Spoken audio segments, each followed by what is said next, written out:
Oh, hi there, and welcome back to Minecraft. In this video, we're going to talk about how to make mob statues in Minecraft Java Edition with the use of just a single command. Let's begin. So first off, I just want to make it clear that this is for Minecraft Java Edition and not for Bedrock.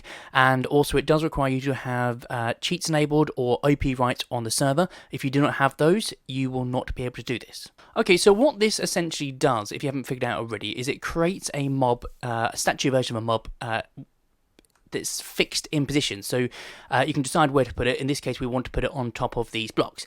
It doesn't move, it will not attack you, it will not take damage, and it does not make a sound. So you can use these to decorate your worlds however you like, and you can essentially use any mob that's in the game. So obviously we've got all of these different ones here. We've got the well, let's have a look. So there's a creeper up here. That's not a statue. He's real. He's going to come and attack me. But these guys, this creeper over here, does not. I better jump out of survival so he doesn't blow up stuff for me. But yeah, basically these do not attack you, they will not do any damage, etc, etc. And you can use any mob in the game. We've got a salmon, we've got an illusioner, we've got a panda, we've got the ender dragon, the withers, creeper, you name it, you can do it with anything. And one thing that you need to take into account is if you place this in error, it's in the wrong place, or you're just not happy with it, it can be quite difficult to get rid of them, particularly if you're in survival mode. So I will talk about how to actually remove these as well. So just make sure to listen out for that, because I don't want anyone coming and saying, how do you get rid of them? I'll go through that. There's a few different commands. The first of all that you need to do is know how to actually get the command block. So if you don't know how to do that, all you need to do is give your self name. So my name is Sergey Gamer, and then just go command and click that, and now we have a command block. Simple, easy. I think you all know that. There's quite a few different commands. So let me just start off with the basics. We will create, in this one, we're going to create a blaze. So that does the job. And yeah, let's talk you through it. So if we go to command block, there's lots of stuff in here. So first of all, it's /summon. Then you need to select the mob, so in this case, Minecraft Blaze. If you just type in Blaze, then it should do the rest. You need to put the location, so we've got these dashes just to put it where we are. Then we want open bracket, NoAI, 1, silent. So NoAI stops it moving, silent basically stops it from making noise, and Invulnerable makes it not take damage. Right, so everyone keeping up so far? If we have a little go at that just now, so if we just go to summon, so /summon, then you want to do, if you start typing Blaze, BLA, you can see Minecraft Blaze, just click tab and that'll go through. We want to put a location, so in this case I'm just going to tab to this, --, that puts it in the location we're standing. If you wanted to, you can put an X, Y, Z coordinates and wherever you want that, essentially. Then we want to have a space and open a curly bracket like this, and then no AI, so capital N, lowercase o, AI, both capital, :1. Then you want to do a comma, and then you want to do silent with this capital S, and spell it right, there we go, :1, and then we want invulnerable. It doesn't matter really which order you do this, but just, you know, that's fine. Invulnerable, :1, and then close the bracket. You'll know it works because it will go green. So we then click this, we now have a blaze standing where I was. Now obviously if you want to make any changes to that, you can do. So if we were to press T and go up, we can go back to the previous command. We can change the location to any X, Y, and Z coordinates that you want in the map. Obviously make sure you look at it first and make sure it's where you want it to be. You can also change this so that it doesn't have to be a blaze, but you could just type in, let's have a look. Why don't we have a cow? And now we have a cow, and that works. So it will take damage from creative, but if you jump into adventurous survival mode, it does not take damage, and he's not going to move, he's not going to do anything. Anyway, so that's that. You can make changes. Hopefully you're all keeping up. Now you may think, well, I don't want the cow or the blaze or whatever it is to face in this direction.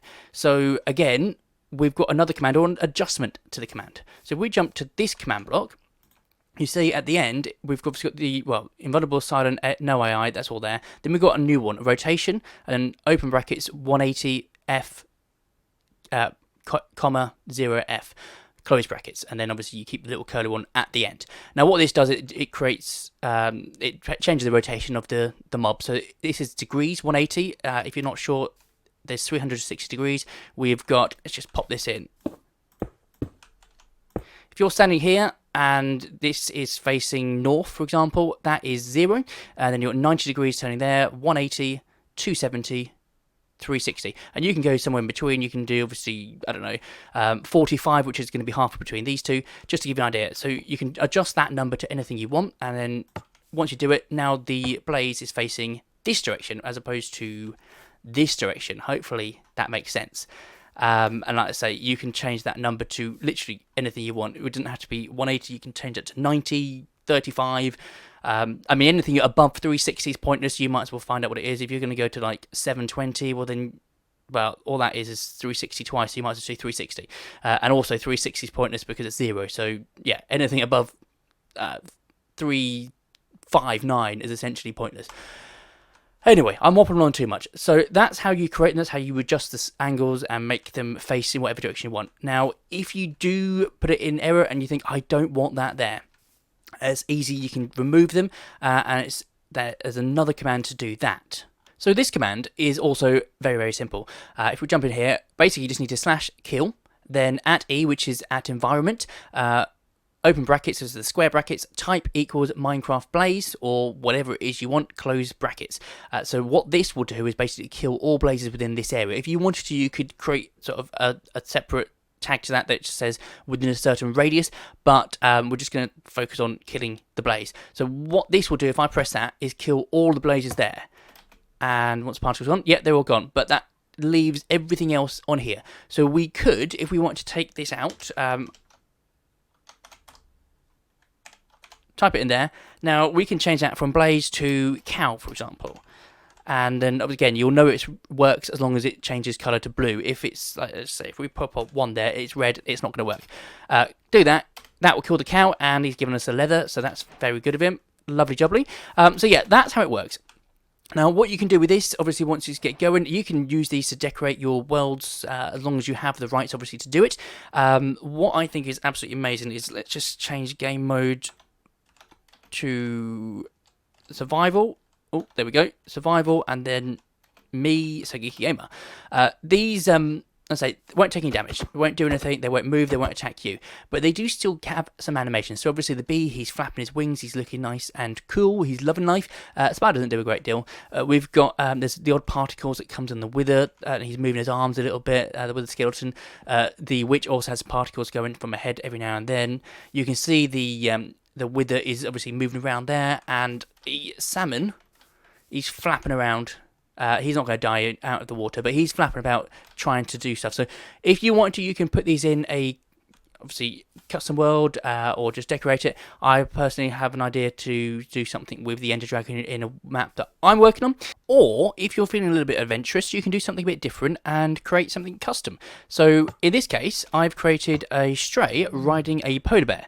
And I'll just show you how to do that, but it's very simple. All you need to do is use the passengers. So it's the same principle as the others. Capital P, passengers, colon, open brackets, square brackets, open brackets, curly brackets, ID, and then stray. So that would be whatever it is you were using. It might be a zombie, it might be a creeper, whatever. And then just close it off. Make sure you close it off at the other end as well. But don't worry, I will put the... oh, thank you for falling down. I will put all the commands in the description of the video, so feel free just to copy and paste and make changes to whatever you need to do. You can have quite a lot of fun with this. I'd be more than happy to hear from you what you've done, the combinations you've come up with, why you've done these, and what you've done with them. But unfortunately, that is all we got time for today. So if you enjoyed the video, if you learned something, please give the video a big like and a thumbs up. If you haven't already, please consider subscribing to the channel, and obviously tell your friends about it too, because if you like it, there's a good chance they will too. But as always, I've been Geeky Gamer. You've been awesome, and thanks for watching. Goodbye.